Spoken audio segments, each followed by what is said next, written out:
తెలంగాణ రాష్ట్ర వ్యాప్తంగా ప్రైవేట్ బస్సులపై ప్రభుత్వం ఫోకస్ పెట్టింది. ఇప్పటికే ట్రాన్స్పోర్ట్ అధికారుల ఆధ్వర్యంలో సోదాలు కొనసాగుతున్నాయి. మనం చూడొచ్చు. ప్రస్తుతం మంచిర్యాల చౌరస్తాలో ఉన్నాం. ఉమ్మడి ఆదిలాబాద్ జిల్లానే కాకుండా తెలంగాణ రాష్ట్రంలో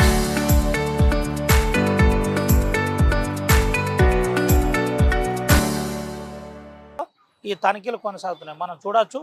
కొన్ని నిబంధనలు లేకుండా బస్సులు ఇప్పటికే పక్కకు పెట్టిన బస్సులు చూపెట్టే ప్రయత్నం చేస్తున్నాం. వారి ఎవరైతే పాఠశాలలు ఉన్నాయో పాఠశాలలకు సంబంధించిన బస్సులను నేరుగా పక్కన పెట్టి తనిఖీలు చేస్తున్నారు. అయితే రాష్ట్ర వ్యాప్తంగా 25,987 ప్రైవేటు విద్యా సంస్థలకు సంబంధించిన బస్సులు ఉన్నాయని ఒక అంచనాలో ఒక లెక్కలో తేలింది. దాని అనంతరం 23,204 బస్సులకు మాత్రమే ఫిట్నెస్ ఉంది. మిగతా 2,478 బస్సులకు ఇప్పటి వరకు ఫిట్నెస్ లేదు. దీంతో పాటు కొంత నిబంధనలు కూడా పాటించట్లేదని చెబుతున్నారు. అయితే ఒకసారి మనం పూర్తి వివరాలు చూసినట్టు కనుకైతే రాష్ట్ర వ్యాప్తంగా పాఠశాలలు ప్రారంభమైన తర్వాత స్కూల్ బస్సులతో పాటు రవాణా అధికారులు స్కూల్ బస్సులపై రవాణా అధికారులు ఫోకస్ పెట్టి ప్రధానంగా ఫిట్నెస్తో పాటు పర్మిటు, ఇన్సూరెన్సు, లైసెన్స్కి సంబంధించి ఎప్పటికప్పుడు సోదాలు నిర్వహించి వాస్తవాలు తెలుసుకునే ప్రయత్నం చేస్తున్నారు. అసలు ఏంటి ప్రస్తుతం పరిస్థితులు ఏ విధంగా ఉన్నాయి, నిజంగానే ఫిట్నెస్ ఉందా, ఫిట్నెస్ ఉంటే ఏ విధంగా ఉంది, అసలు నిబంధనలు ఏ విధంగా ఉన్నాయి, ఏం చెబుతున్నారు. మనతో పాటు ట్రాన్స్పోర్ట్ అధికారులు ఉన్నారు. మంచిర్యాల జిల్లాకు సంబంధించిన డిటిఓ గారు ఉన్నారు. ఒకసారి తనతో మాట్లాడిద్దాం. జిల్లాలో పరిస్థితి ఏ విధంగా ఉంది చెప్దాం. సార్ ఏంటి సార్ ఎట్లుంది పరిస్థితి? స్కూల్స్ స్టార్ట్ అయిన ఎడల మొత్తం మనం స్పెషల్ డ్రైవ్ ఒకటి నిర్వహిస్తున్నాం మంచిర్యాల జిల్లా వ్యాప్తంగా. ఓవరాల్గా మన జిల్లాలో 375 బస్సెస్ ఉన్నాయి, స్కూల్ బస్సులు, డిఫరెంట్ స్కూల్స్కి కాలేజ్కి సంబంధించిన బస్సెస్. దాంట్లో మాకున్న సమాచారం ప్రకారంగా ఇప్పుడు డేటాబేస్ ప్రకారంగా ఒక 35 నుంచి 40 బస్సులు ఇంకా ఫిట్నెస్కి రాలేదు, కానీ స్కూల్స్ మాత్రం స్టార్ట్ అయిపోయాయి 15th నుంచి. సో ఈ మెయిన్గా ఈ 30-35 బస్సెస్ ఏదైతే ఫిట్నెస్ రాలేదో, ఒకవేళ ఆ ఫిట్నెస్ రాకుండా స్కూల్ పిల్లల్ని ట్రాన్స్పోర్టేషన్కి వినియోగించడం మాకు కనిపించిన అయితే వాటిని పర్మనెంట్గా సీజ్ చేస్తున్నాము.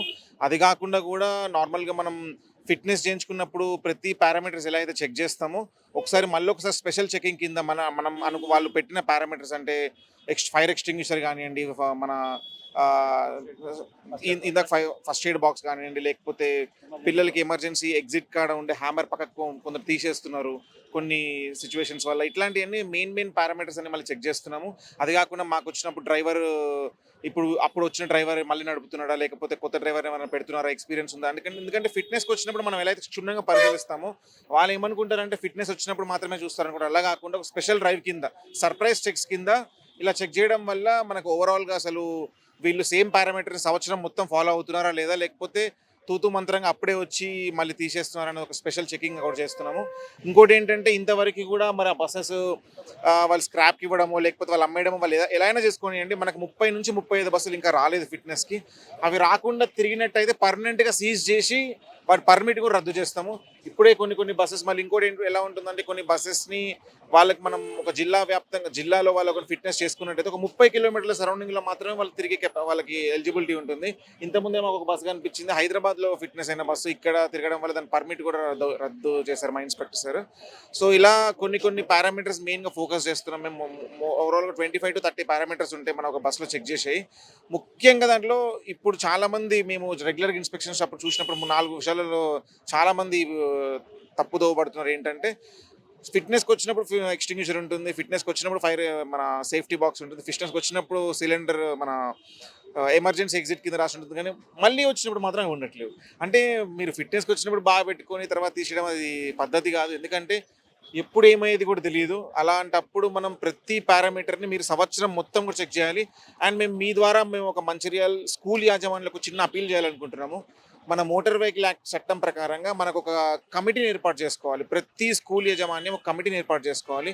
ఒక 3 పేరెంట్స్, ఒక 3 స్కూల్ యాజమాన్యం తరపున వాళ్ళు 6 కలిపి ఒక కమిటీని ఏర్పాటు చేసుకోవాలి. కమిటీ యొక్క మెయిన్ ఉద్దేశం ఏంటంటే ఎవ్రీ నెల మీరు మీ కమిటీకి పవరే ఉంటుంది. మీరు స్కూల్ బస్సులని మీరు చెక్ చేసుకోవచ్చు. ఆ ముగ్గురు పేరెంట్స్ ఎవరైతే వాళ్ళ పిల్లలు స్కూల్ బస్సులో ట్రావెల్ చేస్తున్నారో వాళ్ళకి సంబంధించిన పేరెంట్స్. సో, మీరు అదే అధికారుల దగ్గరికి 100% రావాలి. అధికారులు అనేవాళ్ళు కూడా 100% మీకు ప్రతి పారామీటర్ చెక్ చేసి రోడ్డు భద్రతలో ముఖ్య పాత్ర వహిస్తారు. అలాగే మీకు కూడా ఒక బాధ్యత ఉంది. ఆ ముగ్గురు గనక మీరు కమిటీ ఫార్మ్ చేసుకొని మీరు రెగ్యులర్ చెక్ చేసినట్టయితే మీరన్నట్టు ఈరోజు ఆ ఫైర్ ఎక్స్టింగ్విషర్ లేకుండా ఇలా జరగదు. ఎందుకంటే ఆ భయం ఉంటుంది. అరే కమిటీ ఉంది, కమిటీ రెగ్యులర్ చెక్ చేస్తదనే భయం ఉంటుంది కాబట్టి ఎట్టి పరిస్థితుల్లో మేము అప్పీల్ చేస్తున్నాం ఆర్టీవీ తరపున. దయచేసి కమిటీని ఫామ్ చేయండి. ఆ కమిటీ వివరాలు మా ట్రాన్స్‌పోర్ట్ డిపార్ట్‌మెంట్‌కి అందించండి. ఇంకేదైనా ల్యాప్సెస్ ఉన్నా గానీ మీరు కూడా ప్రజల ద్వారా మాకు తెలియజేయాల్సిందిగా నమ్మాలి. ఏంటి సార్ అంటే ఈసారి చెకింగ్ కాస్త హడావిడి జరుగుతుంది. ఇది రాష్ట్ర వ్యాప్తంగా జరుగుతుంది. ఏం చెప్తారు ఒక డీటీఓగా? బేసిక్ ఏం లేదు సార్. స్కూల్ పిల్లల భద్రత అనేది చాలా ముఖ్యము. చాలా యంగ్ మైండ్స్. మీరు ఎట్లుంటుందంటే మీరు ఒకసారి చూడండి బసెస్‌లో ఇప్పుడు ఇట్లాంటి బసెస్‌లో వెనక కూర్చునే పిల్లల హైట్ ఎంత ఉంటుంది? వాళ్ళు కూర్చునే సీట్ హైట్ వరకు ఉంటుంది. వీళ్ళు ఏం చేస్తున్నారంటే అంటే 4, 5 పారామీటర్లు చూస్తారు. వీళ్ళు ఎక్కువ చూడరు అనుకో అని చెప్పేసి లైట్ తీసుకుంటారు. కానీ వాళ్ళ బ్రెయిన్స్ చాలా పల్చగా ఉంటాయి. అంటే మనకి చిన్న దెబ్బ తాకితేనే మనం ఈ మధ్యలో బ్లడ్ వస్తుంది. అట్లాంటిది సీట్ వెనక కషనింగ్ ఉండట్లేదు. సీట్ ఇట్లా కూర్చున్నప్పుడు కషనింగ్. సపోజ్ మీరు ఏమైనా బస్సు స్పీడ్ బ్రేకర్ వేసినప్పుడు కూడా ఇది ఇట్లా గుద్దుకుంటుంది. గుద్దుకున్నప్పుడు ఏదైనా జరగకుండా జరిగితే ఎవరి బాధ్యత? అది ఎవరిని అనాలి? అంటే మీరు ఫిట్‌నెస్ వచ్చినప్పుడే పెట్టుకోవడం కాదు. అందుకే ఎవ్రీ ఇయర్ స్కూల్ స్టార్ట్ అయ్యే 1 మంత్‌లో మెయిన్‌గా ఫుల్ సర్ప్రైజ్ చెక్స్ ఉంటాయన్నమాట. ఇట్లా స్పెషల్ చెకింగ్. దీనివల్ల ఓవరాల్‌గా మనం ఒక మెసేజ్ పంపియాలి. ఎందుకంటే మీరు ఈ స్కూల్ భద్రత విషయంలో రాజీ పడేదే లేదు. రవాణా శాఖ అధికారుల రవాణా శాఖ తరపున కూడా ఒకటే అప్పీల్ చేస్తున్నాం. స్కూల్ బస్సుల విషయంలో మీరు పాటించాల్సిన ప్రతి ఒక్క నియమం 36 పారామీటర్స్ ఉంటాయి. మనం ఒక స్కూల్ బస్సులో చెక్ చేసి క్షుణ్ణంగా పరిశీలిస్తే ప్రతి పారామీటర్ కూడా మీరు ఎట్టి పరిస్థితుల్లో మీరు పెట్టుకోవద్దు. అండ్ 15 సంవత్సరాల తర్వాత బస్సు నడపొద్దు. ఫిట్‌నెస్ లేకుండా బయట బస్సు కనిపిస్తే మాత్రం ఎలాంటి ఒత్తిళ్ళకి తలొగ్గము. 100% సీజ్ చేస్తాం. ఎట్లున్నారు సార్ రాష్ట్ర ప్రభుత్వం ఈ అంశంపై ఎట్లుంది?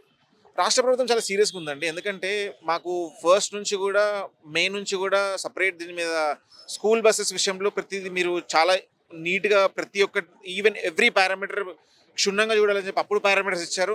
అలానే ఫిట్‌నెస్ చేసాం. ప్రతి స్కూల్ బస్సు ఆర్‌టీఓ ఆఫీస్‌లో వచ్చి ఫిట్‌నెస్ చేసాము. అయిపోయిన తర్వాత కూడా మీరన్నట్టు నెగ్లిజెన్స్ చాలామంది ఎట్లా అంటే ఫిట్‌నెస్ అయిపోయింది కదా అని నెగ్లిజెన్స్‌తోని ఉంటారు కాబట్టి మళ్ళీ ఒక స్పెషల్ మా జాయింట్ ట్రాన్స్‌పోర్ట్ కమిషనర్లు గాని, ట్రాన్స్‌పోర్ట్ కమిషనర్ నుంచి ఒక స్పెషల్ ఆర్డర్స్ వచ్చినాయన్నమాట మేము. దాంట్లో ఏం చెప్పారంటే మీరు ఫిట్‌నెస్ సమయంలో చూసిన ప్రతి పారామీటర్ మళ్ళొకసారి చూడండి ఇప్పుడు. దానివల్ల ఏంటంటే ఒక మెసేజ్ పంపియాలి. ప్లస్ మెసేజ్ కూడా మన బాధ్యత మనం వహించాలని చెప్పేసి గవర్నమెంట్ కూడా సీరియస్. ఉమ్మడి ఆదిలాబాద్ డిటిఓల సమావేశం అయింది. కమిషనర్ దగ్గర సమావేశమైనప్పుడు ఏం చర్చ జరిగింది ఉమ్మడి ఆదిలాబాద్ జిల్లా వ్యాప్తంగా? మెయిన్‌గా మా ఉమ్మడి Adilabad DTC deputy transport commissioner Ravinder sir మెయిన్‌గా ఒక కమిటీ మమ్మల్ని ఒక మీటింగ్ తీసుకున్నారు. సార్ కూడా సర్ప్రైజ్ చెక్ చేశారు మా ఆఫీస్‌కి వచ్చి కూడా. దాంట్లో చూసింది ఏంటంటే సార్ చెప్పింది ఏంటంటే సార్ యొక్క ఎక్స్పీరియన్స్ ప్రకారంగా బస్సెస్ వాళ్ళు మీరు ఫిట్‌నెస్‌కి వచ్చి చాలా మంది ఇట్లా కాన్సంట్రేట్ చేస్తారు. బస్సెస్‌కు ఆర్‌టీఓ ఆఫీస్‌కి వచ్చిందా ఫిట్‌నెస్ చేసుకుందని చూస్తారు తప్ప అసలు ఆ బస్సు వాళ్ళు బయటికి పోగానే ఆ సిలిండర్ ఉందా? వాడు ఉన్నది ఉంచుతున్నాడా? లేకపోతే మనం ఏదైనా పేపర్ మీద ఒకటి రాస్తాం. ఇది స్టీరింగ్ ప్లే మంచిగా లేదు. అది మనం చేసుకొని రండి అని చెప్తాం. వాళ్ళు చేసుకొని వస్తారు. దాన్ని తూతు మంత్రంగా చేస్తున్నారా? లేకపోతే అది సంవత్సరం కాలం మొత్తం నిలబడుతుందా? ఎందుకంటే మీరు ఇప్పుడు స్టీరింగ్ తిప్పినప్పుడు సడన్‌గా ఇట్లా తిప్పితే కొంచెం యాక్సిడెంట్స్ అనేది కొంచెం తగ్గుతాయి. వాళ్ళు స్టీరింగ్ కొంచెం ఇబ్బంది అయిపోతే ఏమవుతుందంటే తిప్పలేక మీరు చూసారు ఇప్పుడు టర్నింగ్స్ అప్పుడు యాక్సిడెంట్స్ అట్లనే అవుతాయి. ఇవన్నీ తూతు మంత్రంగా చేసుకొని వస్తారు. ఇండికేటర్ లైట్స్ ఇవన్నీ ఎట్లుంటాయంటే అది చేయించుకొని రంటే ఏదో ఒక వైర్ వేసుకొని వస్తారు. లైట్ వస్తుందని చూస్తారు. కానీ అది సంవత్సరం మొత్తం ఉంటుందా? మళ్ళీ మీకు ఒకటి తెలిసిందే కదా వర్షాకాలం స్టార్ట్ అవబోతుంది. వర్షాకాలం స్టార్ట్ అయినప్పుడు బస్సెస్ అన్ని గ్రౌండ్‌లో పార్క్ చేసి ఉంటాయి. ఆ వాటరు ఆ లీకేజ్ అయ్యి మళ్ళీ ఫిట్‌నెస్ ఇండికేటర్లు మళ్ళీ పోతాయి. సో వీటి మీద కొన్ని స్పెషల్ చెకింగ్ అంటే మీరు అనుకున్నట్టు మనం ఇక్కడ నుంచి మంచిర్యాలలో అంటే మీ ద్వారా మంచిర్యాల జిల్లాకు మా స్కూల్ యాజమాన్యాలకు చెప్తున్నాము. మేము స్కూల్ స్టార్ట్ అయిందా ఒక సర్ప్రైజ్ చెక్ వదిలేస్తామని కాదు. ఎవ్రీ నెల ఇప్పటి నుంచి రెగ్యులర్‌గా ఉంటుంది. ఇప్పటి నుంచి ప్రతి నెల ఒక 2, 3 రోజులు మీకు చెప్పం తేదీ కూడా. డైరెక్ట్ వచ్చి మేము సర్ప్రైజ్ చెక్ చేస్తాం. చెప్పిన పారామీటర్స్ కరెక్ట్ ఉన్నాయో లేదో మీరు అనొచ్చు. సార్ మొన్నుంది పుల్లి అట్లా ఉండదు. మీరు ప్రతిరోజు స్కూల్ సూపర్వైజర్ బస్సు సూపర్వైజర్ పెట్టేది ఎందుకు? ప్రతి పారామీటర్ చెక్ చేసుకోవడమే కదా. సూపర్వైజర్ కూడా ప్రతిరోజు బస్సు బయటికి తీసేటప్పుడు వర్షాకాలం కాబట్టి ఇండికేటర్లు కొంచెం ప్రాబ్లం ఉండొచ్చు.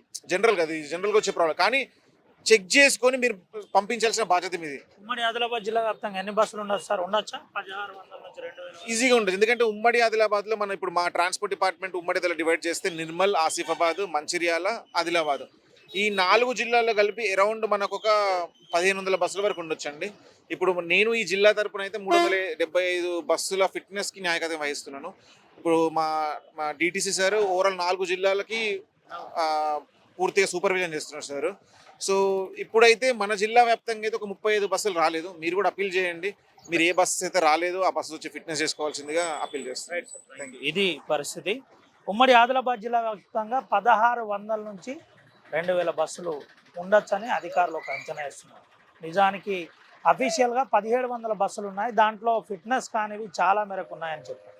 మనం చూపెట్టచ్చు. ఒక ప్రైవేట్ స్కూల్కు సంబంధించిన బస్సు, ఇది గవర్నమెంట్ బస్సు. గవర్నమెంట్ బస్సును కూడా ఎంపీ ల్యాడ్స్ కింద ఇచ్చిన బస్సు, మెడికల్ కాలేజ్ స్టూడెంట్స్ సంబంధించిన బస్సును కూడా చెక్ చేస్తున్నారు. ఒకసారి మనతో పాటు ఎంబీఐ గారు ఉన్నారు, మాట్లాడిద్దాం. ఒక మాట ఏం చెప్తారు సార్ ఈ ఈ డ్రైవ్ అంశంలో ఏం చెప్తారు? డ్రైవ్ అంశం అనేది మామూలే కదండి. డ్రైవ్ అంశం అనేది కంపల్సరిగా పిల్లల భద్రత అనేది అందరికీ ముఖ్యం.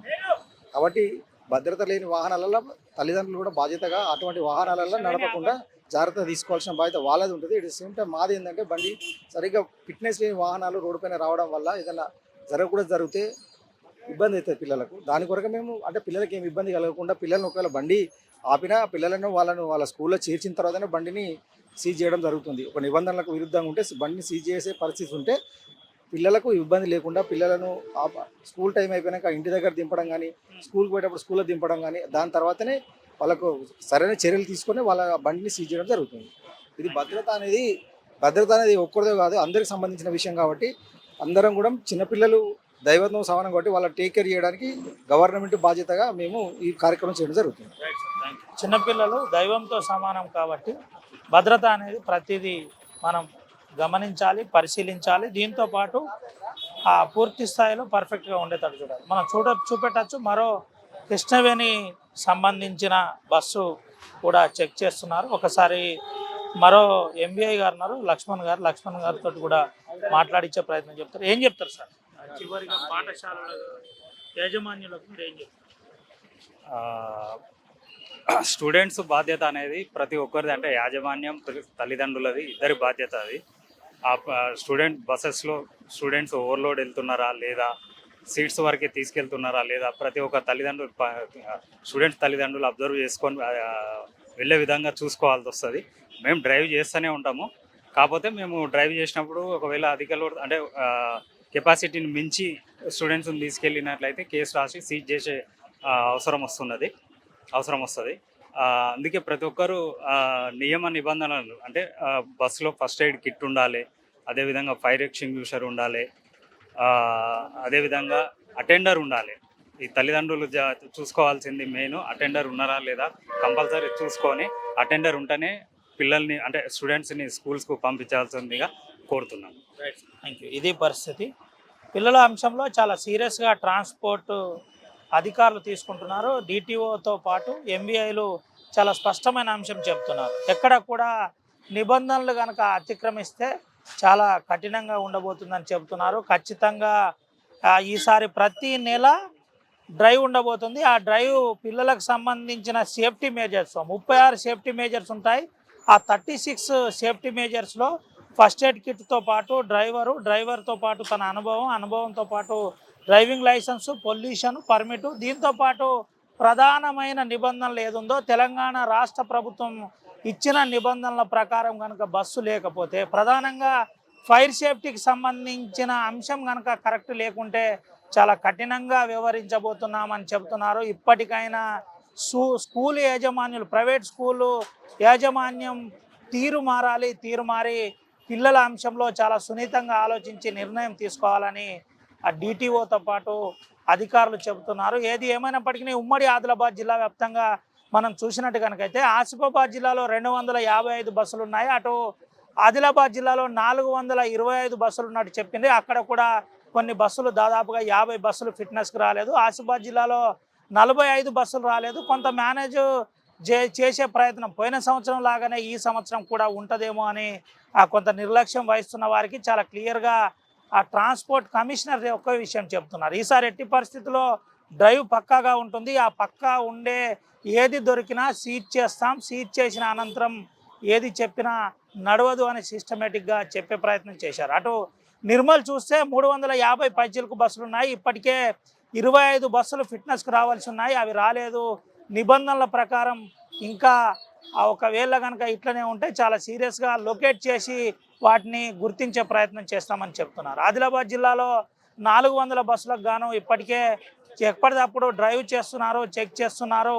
ఒకవేళ కనుక ఇదే పరిస్థితి ఉంటే పక్కాగా స్కూళ్ళు యాజమాన్యులను పిలిచి కూడా కౌన్సిలింగ్ నిర్వహిస్తామని ట్రాన్స్పోర్ట్ అధికారులు చెప్తున్నారు. దీనిపై రాష్ట్ర ప్రభుత్వం సీరియస్గా ఉంది. ఇప్పటి నుంచి ప్రతి నెల చెకింగ్ జరగబోతుందని అధికారులు చెప్తున్నారు. సుమంతో రవినాయక్ RTV ఆదిలాబాద్ నుండి.